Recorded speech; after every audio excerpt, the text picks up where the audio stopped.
네, 오늘 하나님 말씀은 하박국서 순서상으로 하나님께서 두 번째 답변해 주시는 부분들을 시작합니다. 지난 주간 우리 추수감사주일 때 우리가 들은 말씀이 이 2장을 처음 시작하면서 그 멸망에 대한 선포가 감사하고 축복이라고 말씀드렸습니다. 이게 역설적인 건데 제가 역설에 대해서 말씀드렸듯이 이것이 우리가 상식적으로 생각하는 것으로 하나님을 생각하시면 안 되고요. 우리가 일반적으로 생각하는 그 논리적인 어떤 토대를 가지고 우리가 말씀을 이해하려고 하면 이게 혼돈이 옵니다. 왜냐하면 하나님의 사건과 이 성경의 말씀은 역설적인 부분이 굉장히 많기 때문에. 그래서 멸망하고 나라가 망하고 고통 가운데 있지만 이것이 감사의 조건이 되는 이유가 있어요. 지난 시간에 말씀을 드렸듯이 왜 그러냐면 우리가 하나님의 백성이기 때문이에요. 그게 만약에 우리들이 바벨론 백성이라면 지금 하나님의 말씀들은요, 저주입니다. 절망이에요. 더 이상 희망이 없다는 얘기고요. 반드시 우리는 고통 가운데 멸망하게 된다는 그런 예언의 말씀입니다.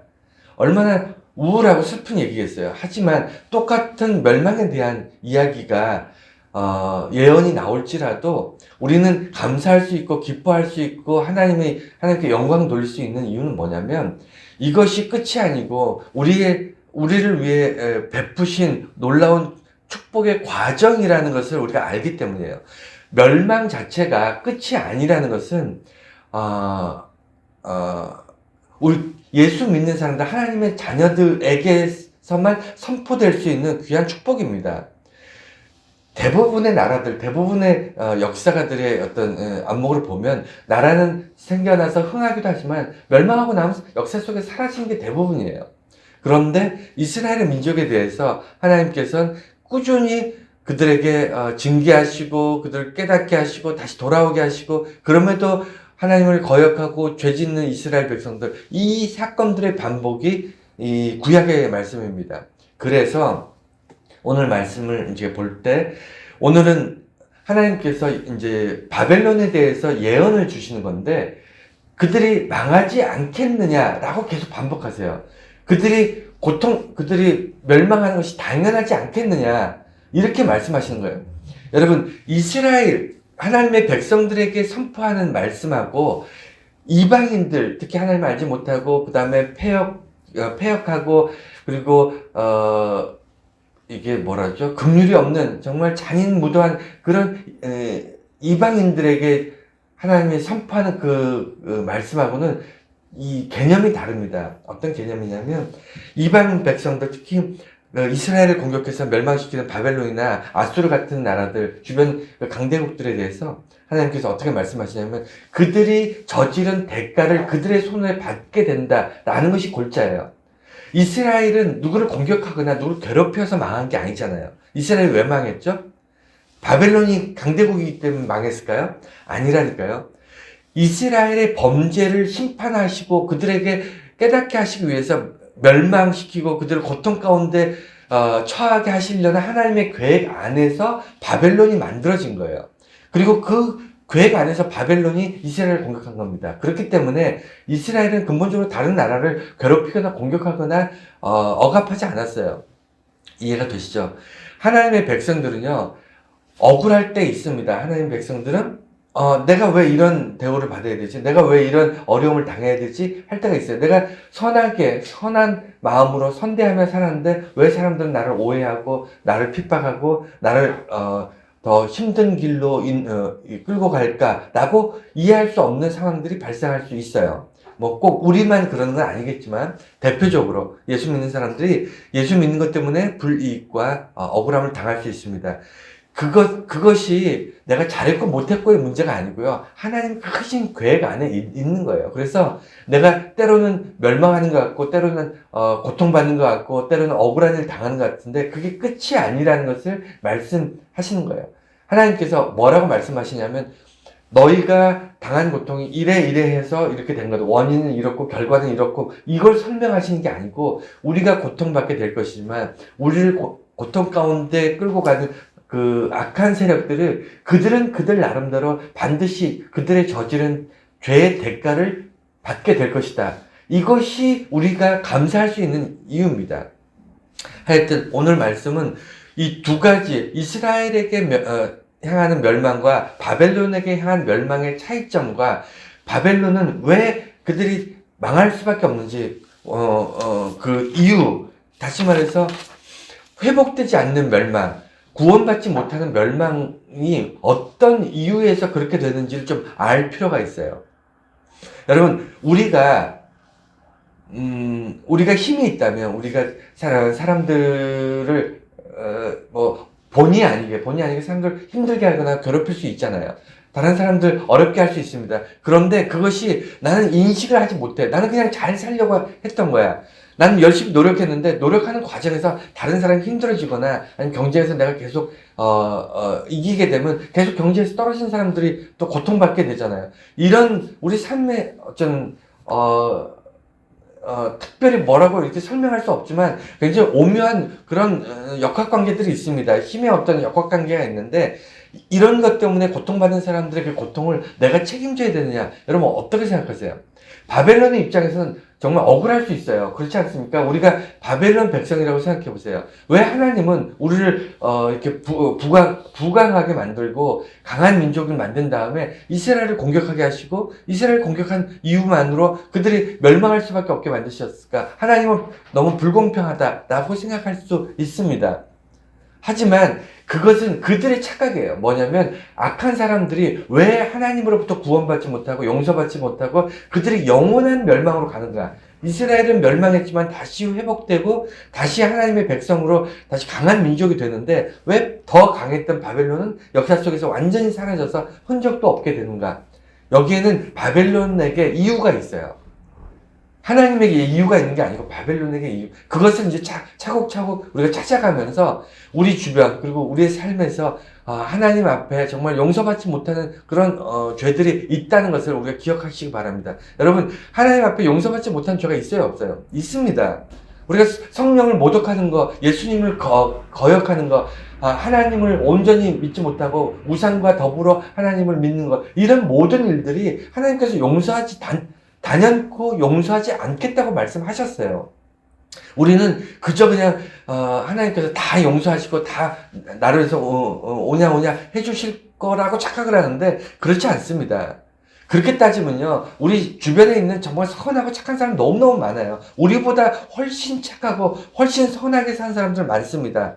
그들이 구원받아야지 우리 같은 사람들이 구원받으면 안 되죠. 그건 모순이죠. 그럼에도 불구하고 우리가 하나님께서 우리를 살리시기로 작정하시는 데는 이유가 있습니다. 자, 오늘 말씀 이제 들어갈 건데 처음에 멸망의 이유를 아셔야 돼요.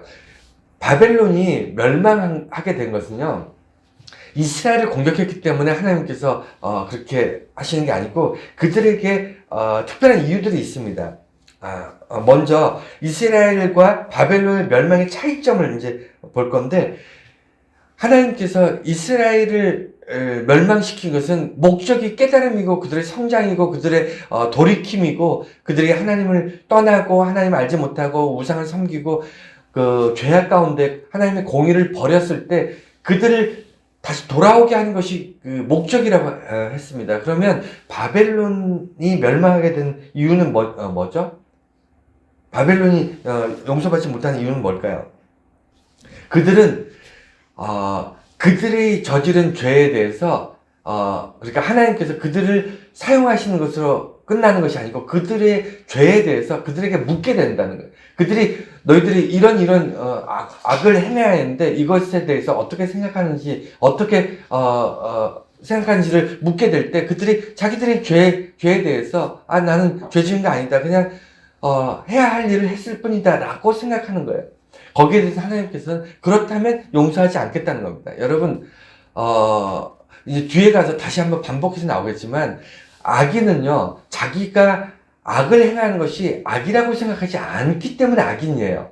이해가 되셨나요? 악인들은 자기가 정말 좋은 일을 했다고 생각하고, 예를 들어 거짓으로 똘똘 뭉쳐있는 사람은요, 그가 진심으로 하는 얘기가 거짓말이에요. 원래 본질이 거짓인 사람은 진실을 말할 때 거짓을 얘기하는 거예요. 거짓에 똘똘 뭉쳐있는 사람은 차라리 거짓말을 하면 차라리 그것이 진실이 될 확률이 높습니다. 무슨 얘기인지 아시겠죠? 악인은 그들이 정직하다고 생각하는 것 때문에 망해요. 왜냐면 그들이 정직하다고 생각하는 것이 악이기 때문에. 그래서 후회하지도 않고 돌이키지도 않고 뉘우치지도 않습니다. 대표적인 게 바벨론 같은 나라였던 거예요. 우리 주변에 왜 그것이 삶의 본질적인 문제인지를 여러분 아셔야 돼요. 하나님을 알고 예수 그리스도를 구주로 믿는 사람들은 기준이 자기가 아니기 때문에 때로는 자기가 이런 부분에서 잘한 줄 알았지만 지나보니 이것은 내가 하나님 앞에서 죄를 지었습니다라는 걸 깨닫게 될 때가 있어요. 하지만 하나님을 알지 못하는 사람, 하나님 법을 모르는 사람은요, 자기 중심적으로 판단하기 때문에 가치 기준이 자기에게 있기 때문에 자기가 열심히 살았으면 다 용서돼요. 자기한테 유리한 것들은 다 좋은 일이라고 생각하게 됩니다. 그래서 그런 사람들을 뭐라 그러죠? 구제불능이라 그러잖아요. 답이 없어요. 우리 주변에 그런 사람들 있어요, 없어요? 굉장히 많습니다. 그래서 우리 하나님 믿는 사람들, 예수 믿는 사람들이 큰 복인 이유가 내가 뭘 잘못했을 때 이게 나한테는 좋은 일이지만 이게 잘못한 일이다. 이건 용서를 구해야 된다. 이것은 내가 뉘우쳐야 된다. 내가 뭔가 죄값을 치러야 된다라는 생각을 갖게 되는 이유가 기준이 하나님께 있기 때문입니다. 하여튼 이런 이야기를 제가 여러 번 반복했기 때문에 여러분 잘 아실 겁니다. 두 번째는요, 교만과 정직하지 못함. 이게 이제 오늘 말씀에 기록되어 있는 건데, 바벨론이 멸망한 원인이 핵심이 뭐냐면 그들이 교만하고 그리고 정직하지 못했기 때문이래요. 여러분, 교만한 것 때문에 멸망하지 않습니다. 여러분, 교만한 것 때문에 멸망하면 모든 인간은요, 지구상에 존재할 수 없습니다. 모든 인간들은 교만해요. 여러분들 교만하지 않을 것 같죠? 여러분보다 조금 더 약하고 조금 더 좀 부족한 사람이 있으면요, 자기도 모르게 교만해집니다. 자기도 모르게 갑질하게 돼 있고요. 자기도 모르게 그렇게 하게 돼 있어요. 이 교만이라는 것은 인간의 본성의 이 어떤 본성과 욕망과 연결되어 있는 굉장히 본능적인 거라 은연중에 교만할 수밖에 없어요. 그래서 우리가 겸손하고 좀 이렇게 인성이 훌륭한 사람들은 자기의 교만을 누르는 거예요. 자기의 교만을 직시하고 내가 교만하지 않게 살아야지, 겸손하게 살아야지 라고 훈련하는 사람들이 그렇게 그렇게 사는 거지, 모든 사람은 교만합니다. 그렇다면 바벨론이 교만했기 때문에 망했을까요? 그게 아니라니까요. 바벨론은 그 교만이 이제 뒤에 가서 다시 반복되겠지만 이 교만이 자기 마음속에 교만이 있다는 것만 가지고 하나님께서 심판하지 않으세요. 교만한 행동을 하는 겁니다. 교만한 선택을 하는 거고 교만한 어떤 삶을 살아가는 거예요. 그 열매를 먹는 것, 그 열매가 나타나는 것이 멸망인 건데, 오늘 하나님께서 교만에 대해서 딱 집어서 얘기하시는 거예요. 바벨론이 교만하다. 왜 그렇죠? 바벨론은 힘이 있으니까.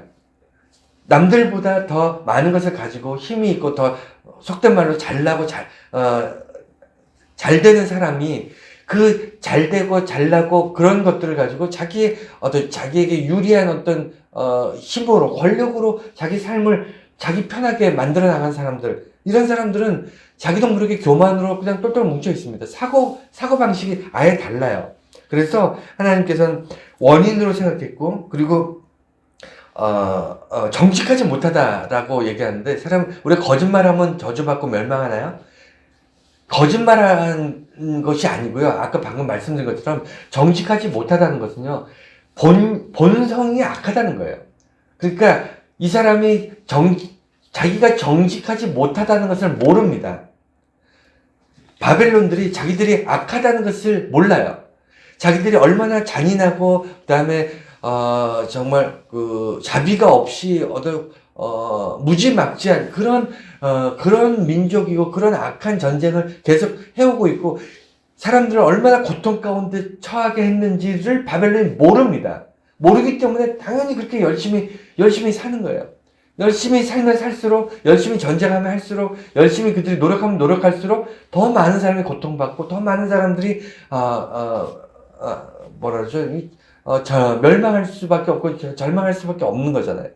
그래서 세상에 참 힘든 것이 뭐냐면 무지예요. 무지. 이게 배우지 않은 것이 아니고 자기가 어떤 존재인지 모르는 무지, 자기가 얼마나 악한지, 자기가 얼마나 어리석고 정말 잔인하고 그리고 나의 삶을 통해서 얼마나 많은 사람들이 고통받고 있는지를 모르는 이 무지가, 그것이 정직하지 못한 거예요. 자기 자신에게 정직하지 못한 겁니다. 하나님 앞에 정직하지 못한 거예요.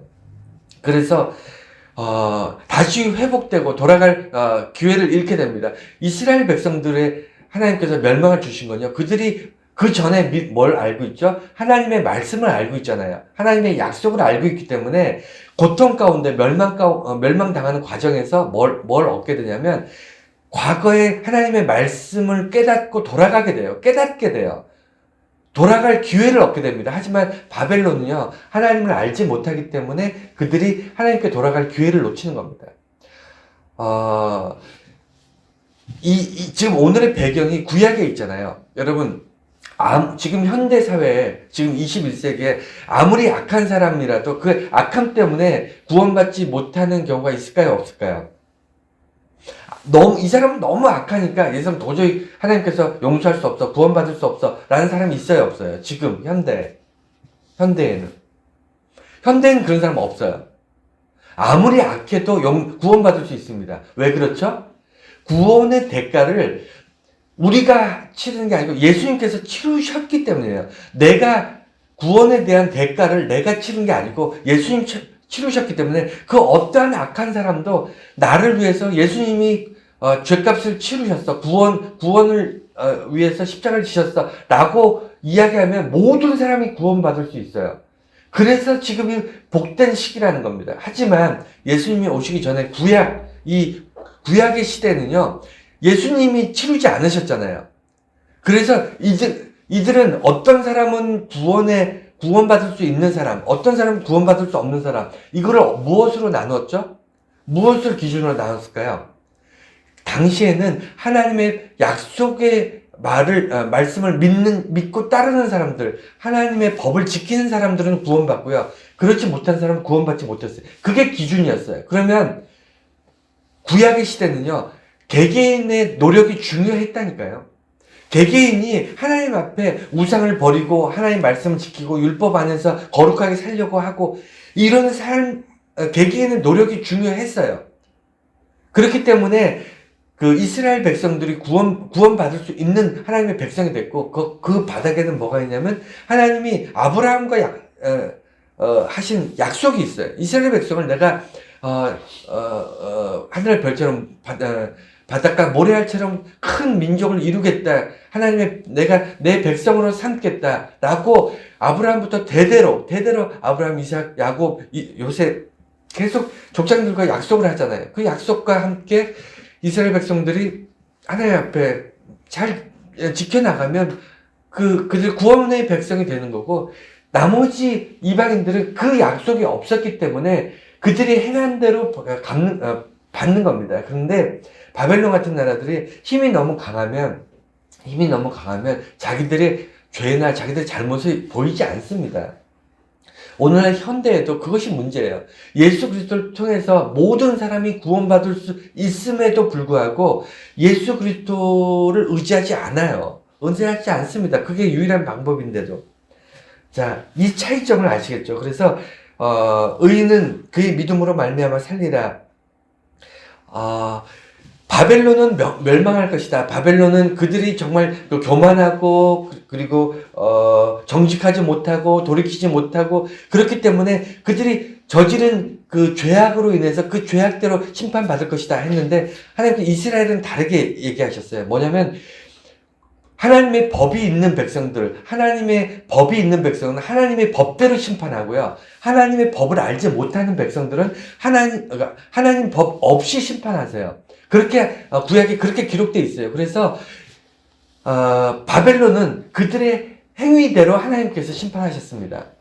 그렇지만 이스라엘은 어떻게 하셨냐면 하나님의 법을 기억하게 하셔서 너희가 고통 가운데 바벨론의 공격으로 멸망했지만 의인은 믿음으로 말미암아 살리라, 이렇게 얘기하셨는데, 여기서 이 이야기는 이거의 해석은 제가 여러 번 반복했으니까 여러분 아실 거예요. 의인은 참고 견딤으로 말미암아 살리라.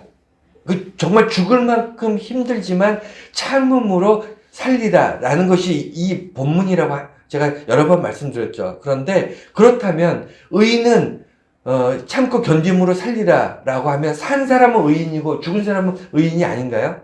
그것이 딜레마예요. 여러분 그거 아니에요. 그러니까 하나님께서 이 말씀을 하실 때는 의인은 견딤으로 말미암아 살리라 했지만 의인은 다 사는 거 아니에요. 의인은 100% 사는 거 아닙니다. 여러분 착각하시면 안 돼요. 의인 중에 죽은 사람이 있을까요 없을까요? 엄청 많아요. 바벨론이 이스라엘을 공격해서 많은 사람 죽이고 포로로 잡아갈 때 의인들은 다 살려주고 악인들만 골라 다 죽였을까요? 말도 안 되는 얘기죠. 무슨 얘기냐면 의인은 그의 견딤과 버팀과 그 어떤 믿음으로 말미암아 살리라라고 말씀하신 하나님의 말씀 안에는요, 비록 살든지 죽든지 그들이 그러니까 의인들은 그 견딤으로 말미암아 살아간다는 거예요. 살다가 죽을 수도 있는데 고통 가운데 아니 바벨론의 칼에 의해서 아니면 어떤 알 수 없는 어떤 어려움 통해서 우리가 고통 가운데 고통을 받다가 죽을 수 있어요. 의인도 죽을 수 있습니다. 의인도 멸망할 수 있어요. 의인도 고통받을 수 있다는 거예요. 하지만 죽든지 살든지 의인들은 그들의 믿음으로 사는 거예요. 그들의 버팀으로, 그들이 하나님만 붙잡고 사는 그 버팀으로만 산다는 얘기예요. 그러다 죽을 수도 있고 그러다 살 수도 있지만 의인이 아닌 사람들은 반드시 버티지 않는다는 겁니다. 반드시 믿음을 가지고 살지 않는다는 거예요. 하나님만 붙잡고 살지 않는다는 거예요. 그게 의인이 아닌 겁니다. 이해가 되셨나요? 그러니까 의인은 믿음으로 말미암아 살리라고 하나님께서 말씀하신 건 이스라엘 백성들이 멸망 가운데 있지만 그들은 하나님만 바라보고 하나님만 붙잡고 믿음 안에서 믿음만 붙잡고 사는 그런 삶을 그런 삶을 살아가는 삶의 형태가 그렇다는 거예요. 의인은 그렇게 사는 겁니다. 그렇지 않은 사람들이 바벨론이 의인이 아닌 이유, 많은 주변 이방 국가들이 이스라엘과 달랐던 본질적인 문제들은 그거예요. 이스라엘 백성들이 착하게 살았기 때문에, 공의롭게 살았기 때문에 의인이 아니라 오직 하나님만 붙잡고 살았기 때문에 의인이고, 그럼에도 불구하고 사는 사람도 있지만 바벨론에 의해서 죽은 사람들도 있습니다. 그들은 의인이 아닌 것이 아니에요. 죽었다고 해서 의인이 아닌 것이 아니라 이스라엘 백성처럼 오직 하나님만 붙잡고 사는 사람, 그들은 모두를 합쳐서 뭐라 그러냐면 의인이라 그러고, 그 의인들은 삶의 모습이 죽음으로 끝나는 사람도 있고 삶으로 사는 사람들도 있습니다.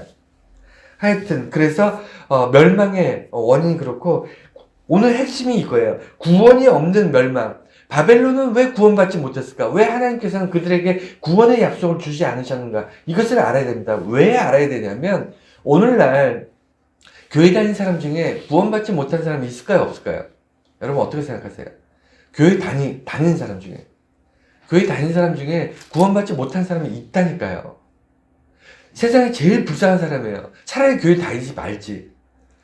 아니 도대체 교회 열심히 나오면서 왜 구원받지 못할까요? 여러분 그런 사람들이 있다면 여러분 정말 심각하다 이렇게 생각하시겠지만, 여러분 자기 자신을 돌이켜 봐야 돼요. 내가 정말 온전히 하나님만 바라보고 하나님만 붙잡고 살아가고 있는가? 내가 하나님 앞에 의로운 사람인가? 예수 그리스도의 구원의 확신과 믿음을 가지고 살아가고 있는가? 여러분 자기 자신을 돌이켜 봐야 됩니다. 여러분 하나님보다 돈이 더 좋은 사람들이 교회에 앉아서 계속 내가 하나님 돈 벌게 해주세요. 하나님 당신의 내가 하나님을 믿고 교회 나오는 유일한 목적은 내가 부자로 살고 성공하기 위해서입니다라고 생각하는 사람도 있어요 없어요? 있다니까요. 그 사람들은 천국 가려고 하는 게 아니라 지금 부자 되려고 하는 겁니다.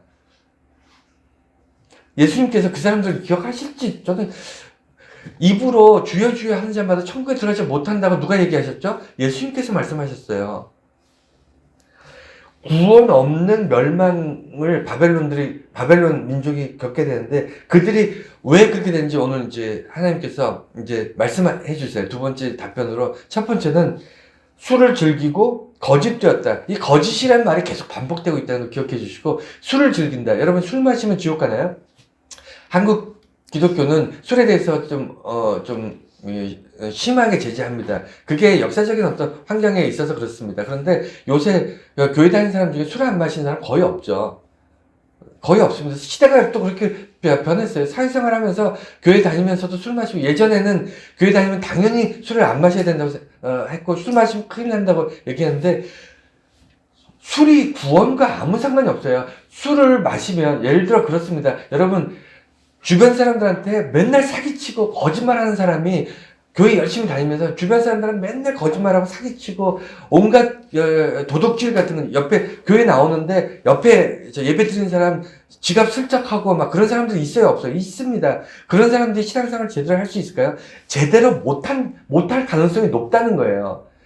예수 믿으면 거룩한 삶을 살려고 노력하고 자기 몸도 마음도 정말 하나님 앞에 정말 세상 사람들한테 정말 아름답게 드러날 수 있도록 노력하며 사는 것, 그것을 지향한다는 거지. 우리가 예를 들어 뭐 허구한 날 거짓말하는 사람이 그 사람은 믿음 생활 제대로 하기가 쉽겠습니까? 똑같다는 거예요. 맨날 술 먹고 취해서 흐느적거리면 하나님 앞에서 정말 믿음 생활 잘할 수 있겠어요? 똑같다는 얘기입니다. 우리가 어느 것은 중요하고 어느 것이 안 중요하고가 아니에요. 예수 믿고 신앙생활 한다는 것이 굉장히 많은 것들을 절제하고 우리가 좀 겸손히 정말 믿음 안에서 신실하고 성실하게 살아갈 어떤 그런 삶의 태도가 필요하다는 것이, 우리가 뭘 하면 안 되고 뭘 하면 되고 이렇게 양분화되지 있지 않습니다.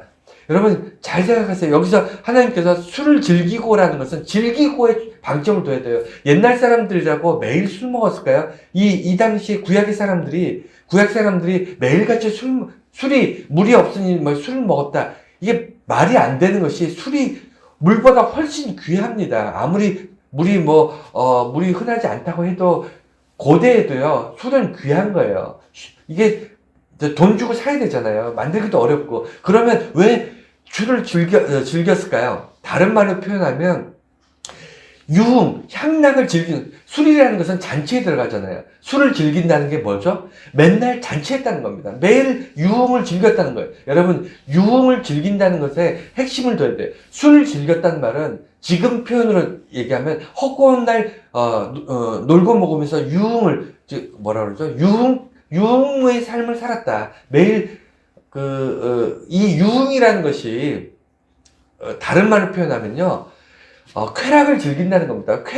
내일이 없는 거예요. 오늘 내가 부어라 마셔라. 오늘 내가 즐기고 쾌락을 즐기고. 여러분, 유흥에는요 굉장히 많은 악이 내포되어 있습니다. 굉장히 많은 것들이 그 안에 있어요. 술을 마셨다는 것이 문제가 아니고요, 술과 함께 굉장히 타락하고 쾌락에 말도 못하는 것들이 다 유흥하는 그 안에서 발생할 확률이 높잖아요. 그리고 유흥을 하게 되면 주변에 어렵고 힘들고 고통받는 가난한 사람들에게 상대적 박탈감을 주지 않습니까? 여러분, 바벨론이 그 술을 즐겼다. 즉, 전쟁하면서 피비린내 나는 것들을 잊기 위해서 또 술 먹고 먹고 잊어버리고, 그리고 또 그 다음날 일어나서 또 나가서 전쟁하고 사람들 죽이고, 이런 삶을 반복하면서 술에 빠지고 유흥에 빠지고 쾌락을 즐기고 자기의 어떤 죄를 잊어버리려고 하고, 이런 삶이 우리 주변에 있을까요, 없을까요? 있다니까요. 있어요.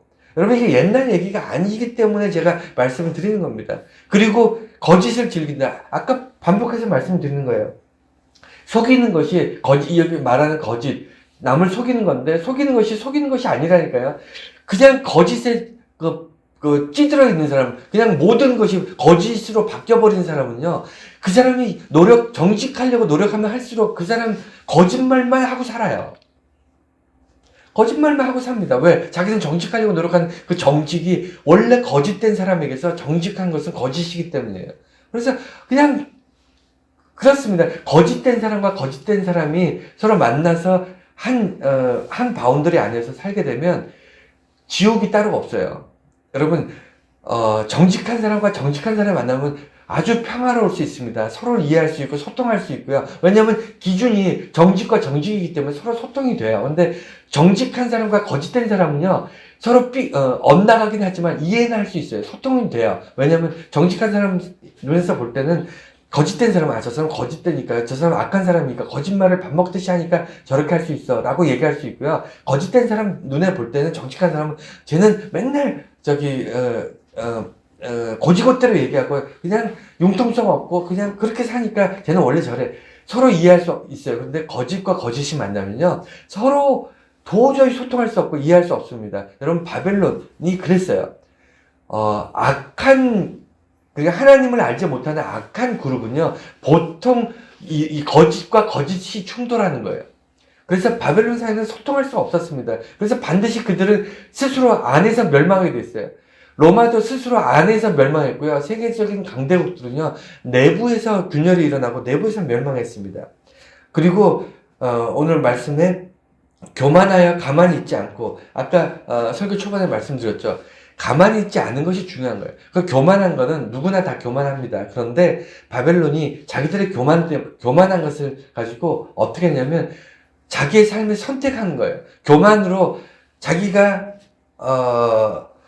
마음으로 교만한 건 누가 뭐라 그래요? 마음으로 교만한 건 사람들이 뭐 어떡하겠습니까? 다 교만한다. 그런데 자기 교만한 것 때문에 다른 사람한테 갑질을 하고 욕을 하고 자기의 선택이 다른 사람들을 괴롭히고 자기가 자기 쾌락을 위해서 다른 사람들 정말 밟고 일어나고 이런 것이 당연하고 그래서 자랑스럽고 다른 사람들의 약하고 연약하고 부족한 것을 조롱하고 손가락질하고 이런 것이 즐겁고 재밌고 이렇게 사는 사람들이 그렇게 사는 삶의 형태 자체를 하나님께서 기억하신다는 거예요.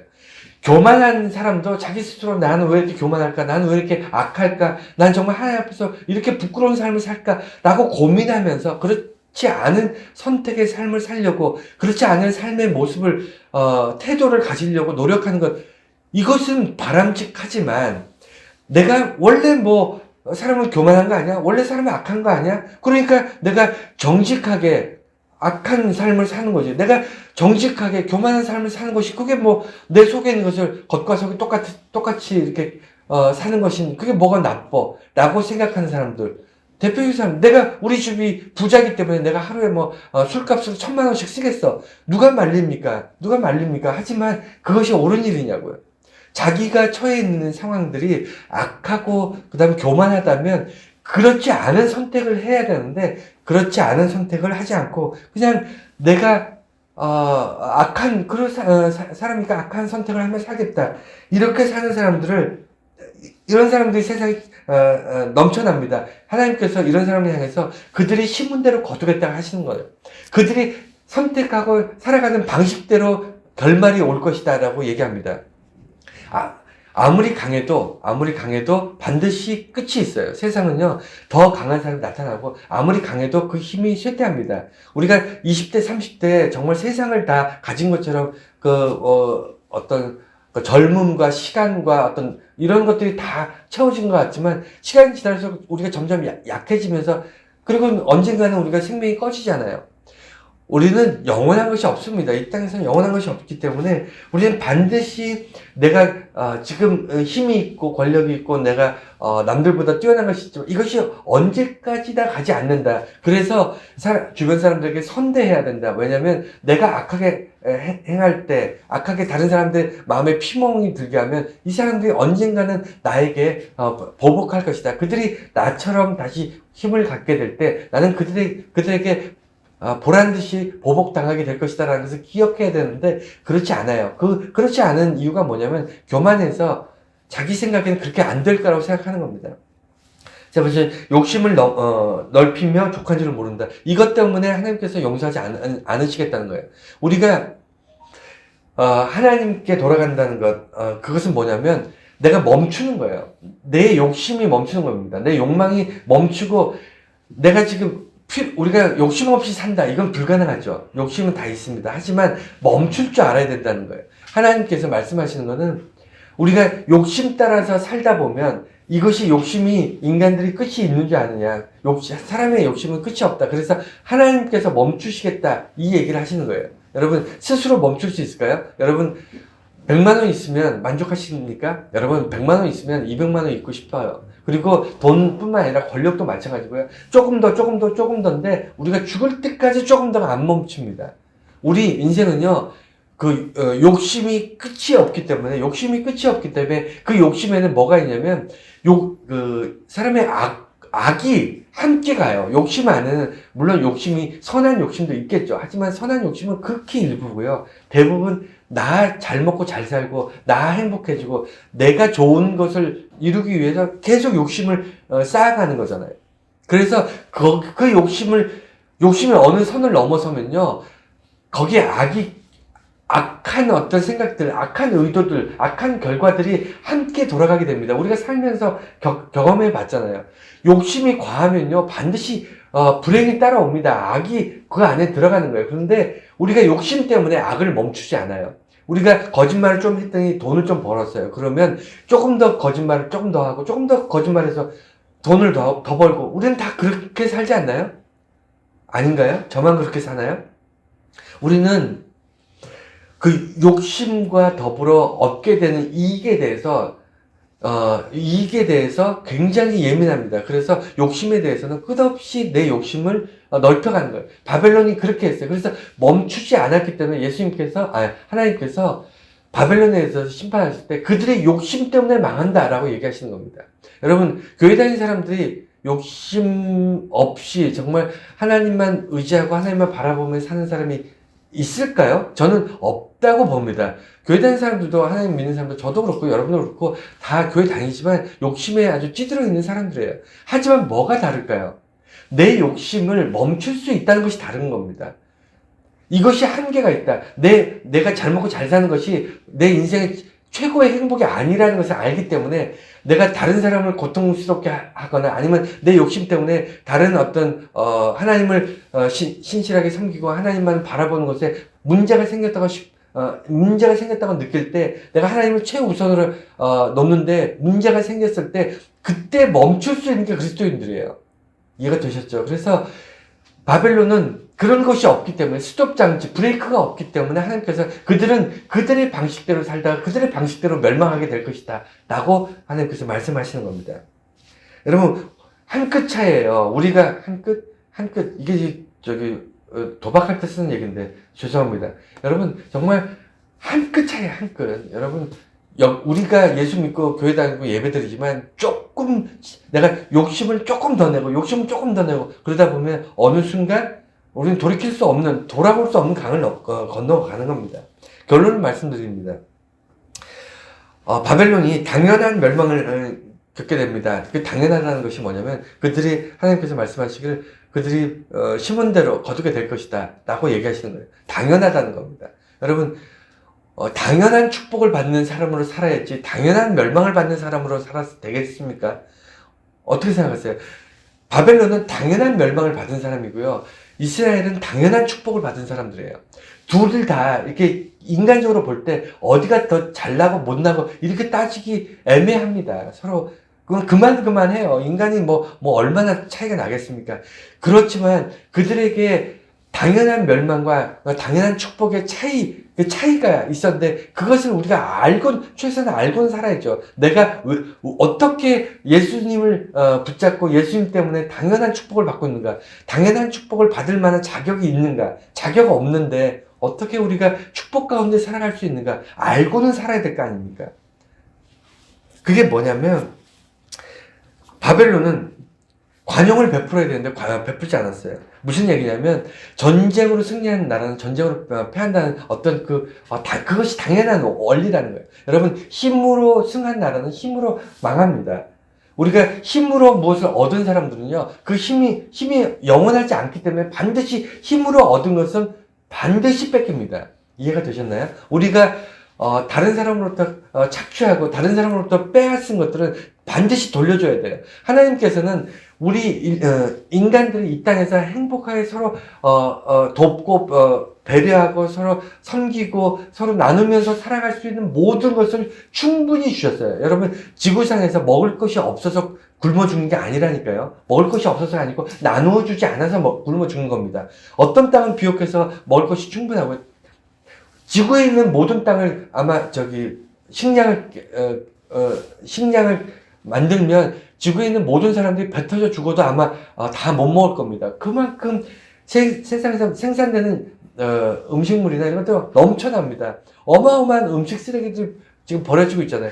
한편에서는 못 먹어 굶어 죽고, 한쪽에서는 음식 쓰레기가 넘쳐나고, 나누고 베풀지 않기 때문에 고통받는 거지. 하나님께서 세상을 창조하실 때는요, 우리 모두가 잘 먹고 잘 살 수 있게 하셨어요. 그런데 무엇 때문에 이렇게 되냐면 소수의 욕심이, 그 멈출 줄 모르는 욕심이 끝없이 재화를 한 사람이 독점해 가니까 그렇지 못한 사람들이 상대적으로 고통받고 사는, 그것이 현실입니다. 그것이 세상에 돌아가는 논리잖아요. 여러분, 힘으로, 전쟁으로, 바벨론이 힘으로 다른 사람들을 침략해서 재물을 빼앗고 노예를 데리고 오고 그래서 많은 사람을 죽였다면 그대로 당하는 거예요. 그대로 당하는 겁니다. 그것이 하나님께서 그들에게 당연히 너희들이 멸망할 것이다. 당연히 너희들은 구원받지 못할 것이다. 라고 얘기하시는 겁니다. 왜냐하면 바벨론은 그들에게 구원의 기회를 주지 않았기 때문에. 이 관용이라는 것은 잘못한 사람들에게 용서하고 그들의 용서를 그 잘못을 이해하고 용서하는 것이 관용인데, 이스라엘은 잘못한 게 없다니까요. 이스라엘 잘못한 게 아니고 바벨론이 스스로 잘못했는데 자기들의 잘못을 보지 못하기 때문에 관용이 없는 겁니다. 관용이 없으면 관용 없는 심판을 받는 거예요. 우리가 예수 믿는 사람으로 살면서 왜 사랑하고 섬기고 베풀면서 살아야 되냐면, 예수님도 그렇게 살았지만 하나님께서 우리들의 삶의 모습을 하나하나 기억하고 계신다니까요. 우리가 누군가에게 예수의 이름으로 악을 행하면요, 누가 욕먹어요? 제가 욕먹어요? 아니잖아요. 우리가 교회의 이름으로 악을 행하면 누가 욕먹습니까? 교회가 욕먹고 하나님이 욕먹잖아요. 여러분, 이런 것들이 당연한 거라고 생각하십니까? 그리고 두 번째는 주민에게 강포를 해놨다. 여기서 기억하셔야 될 게, 하나님께서는 의로운 하나님이시기 때문에 절대 범죄, 악을 행하고 이런 것들에 대해서 절대로 잊어버리지 않으세요. 전쟁이라는 것은 기본적으로 군인과 군인이 싸우는 겁니다. 여러분 아시잖아요. 군인과 군인이 싸우는 게 전쟁이지, 군인과 무기를 들지 않은 어린아이나 할아버지나 여인, 그런 힘없는 약자들과 총칼을 든 군인이 싸우는 걸 전쟁이라고 하지 않아요. 이거는 학살입니다. 학살. 만행이고, 이건 전쟁 범죄예요.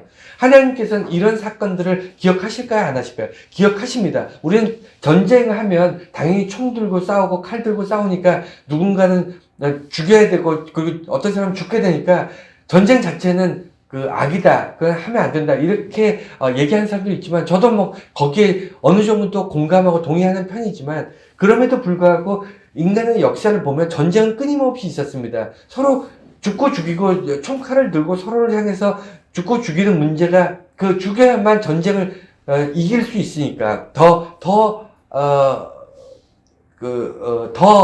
고통받는 그런 일이 이제 어떻게 표현을 해야 될까요? 어쨌든 멈추지 않는 전쟁 계속 되어 왔는데, 그럼에도 불구하고 전쟁이 아닌 전쟁을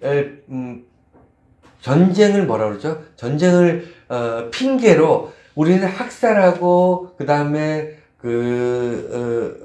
사람들을 약탈하고, 그리고 그들을 어린아이부터 노인에 이르기까지 정말 끔찍하게 도륙하고 살해했던 그런 게 전쟁의 역사예요. 그냥 총칼을 들었다는 이유만으로, 군인이라는 이유만으로 그냥 민간에 들어가서 약탈하고 죽이고, 이것이 전쟁의 역사에, 모든 전쟁은 다 있었어요. 어디는 있고 어디는 없는 게 아니라 모든 전쟁은 다 그랬습니다. 여러분, 이런 전쟁 범죄들, 그러니까 죄 없는 자들을 억울하게 공격하고 죽이고 하는 이런 만행들, 이런 것들을 하나님께서는 반드시 갚으신다는 거예요. 여기에는 용서가 없어요. 여러분, 내가 힘이 있다고, 내가 지금 전쟁 상황이라고, 내가 지금 이렇다고 해서 해서는 안 될 일들도 해도 된다라고 면죄부를 주는 것이 아닙니다. 여러분, 하나님은 그 어떠한 경우에도 면죄부를 주신 적이 없어요. 오직 딱 한 번 예수 그리스도의 십자가를 통해서 우리의 죄를 예수 그리스도가 대신하셨기 때문에 우리가 예수를 통하여 구원받게 되는 구원의 약속을 주신 거지, 우리가 전쟁 중이니까 아무나 적군 다 죽여도 된다, 이렇게 얘기하지 않으셨습니다. 이런 어떤 전쟁 범죄라든가 우리가 바벨론처럼 악을 행한 그 뿌리에는 뭐냐면, 인간성이 상실되는 거예요. 인간성이 상실되는 겁니다. 하나님을 알지 못하고 하나님의 어떤 법을 알지 못하면요, 나라와 나라, 민족과 민족이 전쟁을 하게 되면 상대 국가는 더 이상 사람이 아닙니다. 하나님을 아는 것이 왜 중요하냐면, 하나님이 계시고 그 밑에 모든 인간은 평등하다는, 나도 인간이고 저 사람도 인간이다 라는 어떤 기준이, 그런 어떤 가치 기준이 전혀 없는 사람들, 신이 없는 사람들은, 공산주의나 이런 사람들 그렇잖아요. 인간을 물질로 보잖아요. 그러니까 신이 없으면, 하나님이 없으면 인간들끼리는 서로 인간으로 대우하지 않는데, 이제는 전쟁이 일어나면 인간이 아닐 뿐만 아니라 반드시 죽여야 되는 물건이 되는 거예요. 세상에서 없어져야 될 어떤 물건이 되는 겁니다. 이해가 되셨나요? 예를 들어 어떤 것이 있을까요? 여러분, 전염병을 옮기는 쥐, 예를 들어 뭐 예전에 중세시대에 패스트, 그 흑사병 있었어요. 그 쥐가 옮겼거든요. 쥐가 전염병을 옮겨서 반드시 없어져야 될 어떤 거다라고 규정을 하게 되면 사람들마다 전부 쥐라는 쥐는 다 잡아 죽여야 그게 마땅한 거잖아요. 살려두면 안 되잖아요. 그러면 많은 사람들이 전염병으로 죽게 되잖아요. 만약에 이런 개념으로 상대 국가에 있는 사람들을 다 무슨 잡아 죽여야 되는 어떤 물건이나 어떤 그런 전염체 같은 그런 안목으로 보게 되면, 하나님께서는 이렇게 멸망하는 세상, 이런 세상을 가만히 용서하지 않겠다고 얘기하시는 겁니다. 여러분, 현대 사회가 왜 이 교회가 약해지고 예수 믿는 사람이 줄어들고 믿음이 약해지냐면, 더 이상 하나님을 믿지 않고 있고요. 과학이나 물질 문명의 물질 문명 속에서 더 이상 그 세상의 행복이나 이런 것들은 쾌락에서만 얻으려고 하고 있고, 또 하나는 인간이 인간성을 잃고 있습니다. 상대방에 대해서 존중해주는 인간적 존중이 사라지고 있어요. 이런 어떤 현대적인 현상들, 현대에 나타난 이런 현상들이 과거에도 있었고요. 바벨론에도 있었고, 하나님 보시기에는 그들의 그 현상들, 그 인간성이 상실되고 하는 이런 모습들, 물질이 인간보다 더 중요하게 되고, 이런 어떤 모습들, 그리고 자기가 죄를 짓지만 죄 짓는지 모르고 사는 사람들, 이런 모습들이 바벨론과 오늘날의 현대 우리들과 너무나도 똑같다는 것을 여러분 반드시 기억하세요. 그래서 현대 사회는 예수 그리스도 아니면 도저히 답이 없습니다. 영혼이 멸망하는 것이 맞아요. 바벨론처럼 하나님께서 멸망시키는 것이 맞습니다. 우리가 완전한 멸망을 당하지 않는 유일한 이유는요, 예수 그리스도 때문이에요. 하나님께서 예수 그리스도를 통해서 주신 구원의 약속 때문에 우리가, 그럼에도 불구하고 우리가 구원받을 수 있는 겁니다. 이스라엘처럼 살아남을 수 있는 거예요. 그렇지 않으면요, 우리 인류 역사를 보십시오. 인간은 10번도 100번도 더 멸망해야 마땅했습니다. 오늘 이 말씀을 통해서 계속 하나님께서 바벨론의 심판의 예언들을 쭉 하시는데, 이 말씀 보면서 내 삶을 한번 돌이켜보고 돌아볼 수 있는, 그래서 겸손하지 못했던 바벨론의 어떤 모습들을 우리가 한번 내 자신에 비춰볼 수 있는 그런 시간들이 되셨으면 좋겠습니다.